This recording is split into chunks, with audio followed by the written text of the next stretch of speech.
सो hi everyone, आज हम बात करेंगे अकाउंट मैनेजमेंट पैनल के लिए। अकाउंट मैनेजमेंट पैनल में आपके इनकम और एक्सपेंसेस का प्रॉपर मैनेजमेंट होगा, आपकी लेजर मेंटेन होगी। आपने जो भी सॉफ्टवेयर में फीसेस पे की हैं या सैलरी जनरेट की है, तो उनकी एंट्रीज तो आपके अकाउंट में ऑटो ही आ जाएंगी, लेजर में मेंशन हो जाएंगी। लेकिन इसके अदर में आपने जो भी एक्सपेंसेस किए हैं सॉफ्टवेयर से, या कोई भी इनकम हुई है फीस के अलावा, तो उनकी आपको एंट्री कैसे करना है और वो आपको लेजर में किस तरह से शो होगी। तो चलिए आज हम देखते हैं। सॉफ्टवेयर में अकाउंट मैनेजमेंट मेंटेन करने के लिए सबसे पहले आपको यहाँ पर बैंक अकाउंट ऐड करने होते हैं।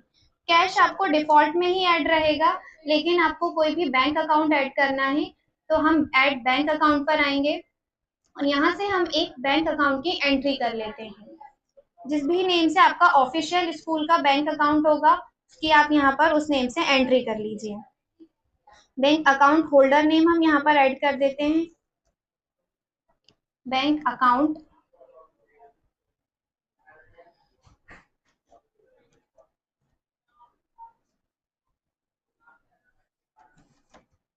बैंक नेम आपका अकाउंट किस बैंक में है, कुछ बेसिक सी डिटेल्स रहेंगी जो हमें फिल करनी है। ब्रांच नेम आपको ऐड करना है तो ऐड करिए, आईएफएससी कोड ऐड करना है तो ऐड करिए। ओपनिंग बैलेंस अगर आप ऐड करना चाहते हैं आपके अकाउंट का, तो आप ओपनिंग बैलेंस यहाँ पर ऐड कर सकते हैं। ओपनिंग बैलेंस डेट, आपका किस डेट में कितना ओपनिंग बैलेंस था, आपको वो यहाँ पर मेंशन करना है सॉफ्टवेयर में रिकॉर्ड के लिए कि आपने इस डेट पर जब ये अकाउंट ऐड किया था तो इस डेट पर इसका इतना ओपनिंग बैलेंस था। तो ये ओपनिंग बैलेंस ऐड हमने कर दिया, देन सबमिट। यहाँ हमारा एक बैंक अकाउंट ऐड हो गया है। अब आप देख रहे हैं कैश इन हैंड, यहाँ पर ऑलरेडी इसकी एक एंट्री है।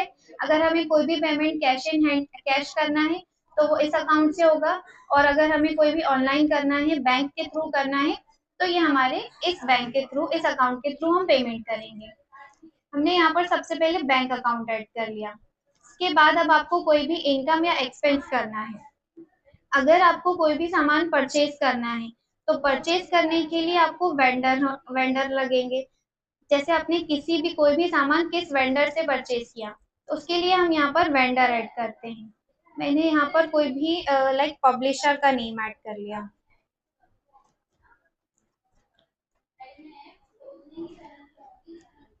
Through publisher. आप यहाँ से बुक्स परचेज करते हैं।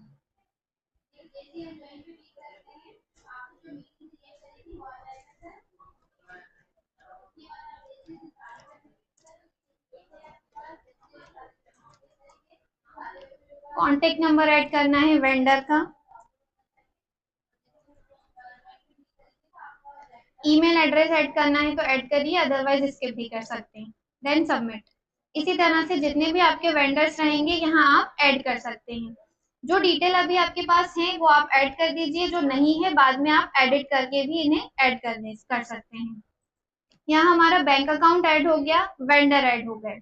अब हमें कोई भी एक्सपेंस करना है। एक्सपेंस और इनकम करने के लिए हमें इनके हेड क्रिएट करने होते हैं। हेड के लिए मुझे एक्सपेंसेस हेड ऐड में आना है और यहाँ मुझे उस हेड का नेम ऐड करना है। सपोज मैंने यहाँ ऐड कर दिया स्टेशनरी।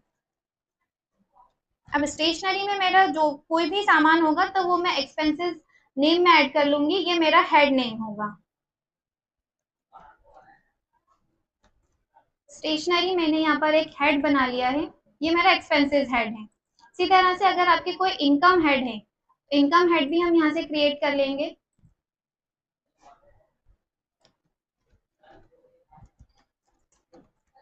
इनकम हेड भी हमने यहाँ से बना लिए, देन सबमिट।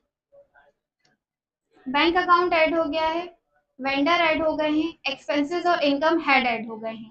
इसके बाद अब आपको एंट्री करनी है कि आपको कौन सा एक्सपेंसेस करना है। तो एक्सपेंसेस ऐड करने के लिए सबसे पहले हम आएंगे एक्सपेंसेस ऐड पर। एक्सपेंसेस ऐड में हमने जैसे ही क्लिक किया, एक्सपेंसेस हेड सेलेक्ट करने का ऑप्शन आया। अब जो हमने हेड ऐड किया था वो हेड हम यहाँ से सिलेक्ट करेंगे। स्टेशनरी हमने हेड यहाँ पर क्रिएट किया था। अब स्टेशनरी में हम यहाँ से क्या परचेज कर रहे हैं, कौन सा सामान ले रहे हैं, तो हमने यहाँ पर कर दिया नोटबुक। नोटबुक हम परचेज कर रहे हैं। एक्सपेंसेस डेट आपको यहाँ पर ऐड करनी है, टुडे की डेट डिफॉल्ट में रहेगी। पहले की कोई डेट में अगर आपको एक्सपेंसेस करना है तो वो एक्सपेंसेस डेट हम यहाँ पर सेट कर लेंगे अपने अकॉर्डिंग। अमाउंट ऐड करेंगे कि कितने अमाउंट में हमने परचेज की है, ये अमाउंट यहाँ से मैंने ऐड कर दिया। एक्सपेंसेस बाय अगर आपको लिखना है कि किसके थ्रू ये एक्सपेंसेस हो रहे हैं तो एक्सपेंसेस बाय में हम ऐड कर देंगे। वेंडर नेम अगर हमें यहाँ पर सेलेक्ट करना है कि कौन से वेंडर से हमने ये बुक्स परचेज की हैं तो वो वेंडर हम यहाँ से सेलेक्ट करेंगे। जो वेंडर हमने ऐड किए हैं उन्हीं की लिस्ट आपको यहाँ पर शो होगी, बस हम सेलेक्ट कर लेंगे और यहाँ से हम सेलेक्ट करेंगे पेमेंट मोड कि कौन से पेमेंट मोड के थ्रू हमने ये ऐड किए हैं, परचेज किए हैं। तो यहाँ हम डाल देंगे इसका बिल नंबर। बिल की अगर आपके पास कोई कॉपी है तो वो कॉपी भी आप यहाँ पर अटैच कर सकते हैं। एक्सपेंसेस डिटेल में आप कुछ मेंशन करना चाहते हैं तो एक्सपेंसेस डिटेल भी आप यहाँ से ऐड कर दीजिए, देन सबमिट। सक्सेसफुली कंप्लीटेड, यहाँ आपका एक एक्सपेंसेस ऐड हो गया है। डिटेल चेक करनी है आपको तो डिटेल पर क्लिक कर लीजिए कि आपने कौन सा एक्सपेंसेस किया है, कितना कितना किया है और किस डेट में किया है। ये डिटेल मैंने देखनी है एक्सपेंसेस लिस्ट में। और अगर आपको इसी एक्सपेंसेस का वाउचर देना है, वाउचर प्रिंट करना है, तो यहाँ प्रिंट ऑप्शन पर क्लिक करेंगे तो यहाँ से आपको एक्सपेंसेस का एक वाउचर प्रिंट हो जाएगा। इसी तरह से सेम प्रोसेस में आपकी इनकम की एंट्री होती है। अब जैसे मैंने एक्सपेंसेस ऐड किया है उसी तरह से मैं यहाँ पर इनकम ऐड करती हूँ। इनकम के लिए मुझे हेड सेलेक्ट करना है, जो हेड मैंने ऑलरेडी क्रिएट किया हुआ है। अब यहाँ पर इनकम नेम मुझे लिखना है। नोटबुक मैंने परचेज की थी, अब मुझे सेल करनी है तो नोटबुक मैंने यहाँ पर सेल ऑप्शन के लिए ऐड कर दिया। आज की डेट में मुझे सेल करनी है, अमाउंट रहेगा इनका 4500। पेमेंट मोड हम सेलेक्ट करेंगे कि किसके थ्रू हमने सेल किया है। और रिसिप्ट अगर आपके पास है इनकम की कोई, उसकी कॉपी आपको यहाँ पर अटैच करनी है तो वो भी हम यहाँ पर अटैच करेंगे, देन सबमिट। यहाँ पर हमारी इनकम ऐड हो गई है, इनकम की एक एंट्री हो गई है। अब आप देखेंगे कि आपकी लेजर में इनकम और एक्सपेंस किस तरह से शो हो रहे हैं। तो हमारे पास यहाँ पर लेजर के ऑप्शंस आते हैं। यहाँ रिपोर्ट्स रहेंगी, ledger income info, ledger expense info, ledger income expense report. अगर हमें ओनली इनकम इनकम चेक करनी है तो हम लेजर इनकम इन्फो चेक करेंगे और यहाँ आपने जितनी भी अभी इनकम हुई है आपके सॉफ्टवेयर में अभी तक आपने एंट्री की है उन सभी के हेड शो हो रहे हैं।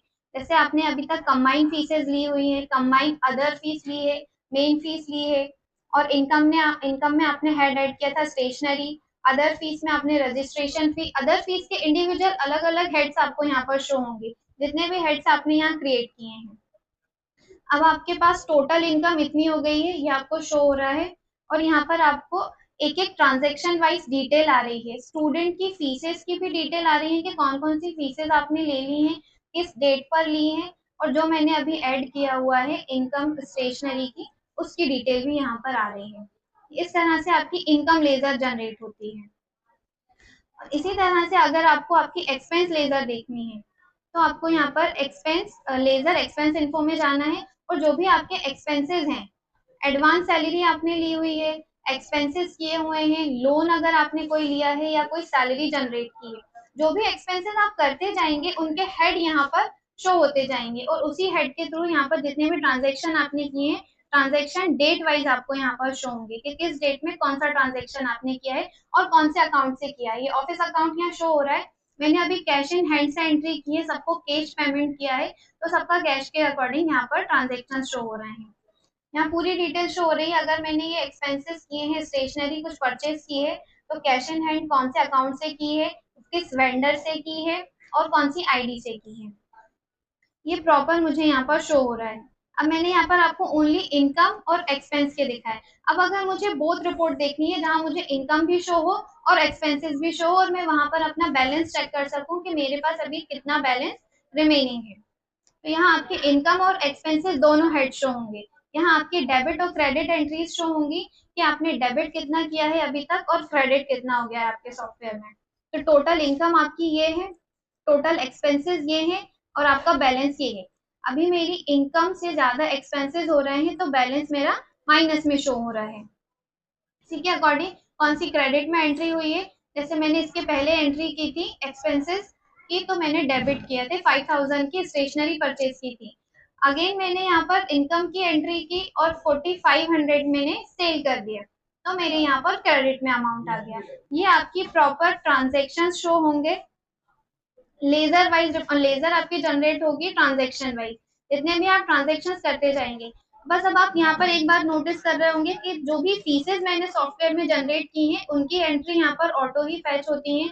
आपने कंबाइंड फीस ली हो, प्रीवियस ली हो या मेन फीस ली हो, उनकी सभी एंट्रीज यहाँ पर ऑटो ही जनरेट होती हैं। और सैलरी जो मैंने सॉफ्टवेयर में जनरेट की है उसकी इनकम की भी एंट्री यहाँ पर ऑटो ही आ जाती है। बस यहाँ आपको जो भी अदर इनकम और अदर एक्सपेंसेस हैं उन्हीं की एंट्री करना है, वो आपकी प्रॉपर लेजर में मेंटेन हो जाएगी। इसी के अकॉर्डिंग आपकी यहाँ से लेजर तो मेंटेन होगी इनकम एक्सपेंसेस के अकॉर्डिंग आपके ट्रांजेक्शन बेसिस पर। अब आपको यहाँ पर कुछ अदर फीचर्स भी दिए गए हैं अकाउंट पैनल में, लाइक जर्नल वाउचर। अब आपको कोई भी सामान के लिए जर्नल वाउचर इशू करना है।